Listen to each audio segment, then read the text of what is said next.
নমস্কাৰ। এটা ঘটনাই খুব ক্ৰিয়া কৰিছে। ইউপি পুলিচৰ এজন চিপাহীয়ে তেওঁলোকৰ ডিপাৰ্টমেণ্টত হোৱা যি দুৰ্নীতি, সেই দুৰ্নীতিক তেওঁ উদঙাই দিছিলে আৰু উদঙাই দিয়াৰ পিছতে তেখেতক ছাছপেণ্ড কৰি দিয়া হ'ল। আমাৰ এই যিটো ছিষ্টেম, সেই ছিষ্টেমৰ এটা ডাঙৰ কমজোৰি আছে। কমজোৰিটো হ'ল, যোনে ভ্ৰষ্টাচাৰ দুৰ্নীতিৰ বিৰুদ্ধে মাত মাতিব, সেই প্ৰথমতে সেই মাত মতা মানুহজনকে দোষী কাৰায়ত্ব কৰে। এতিয়া আচলতে কি হৈছে জানেনে?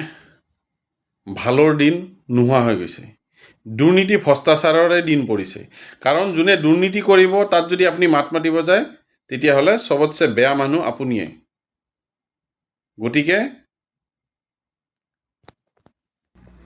গতিকে এই দুৰ্নীতি বন্ধ হ'ব লাগে আৰু আমি সকলোৱে দুৰ্নীতি বন্ধ হোৱাটো বিচাৰোঁ। আৰু চৰকাৰখনকো কওঁ যাতে এনেকুৱা ঘটনাবিলাকক আপোনালোকে গাপ দি নাৰাখি দুৰ্নীতি যোনে কৰে দুৰ্নীতিৰ হৈ আপোনালোকে যাতে মাত মাতে। ধন্যবাদ।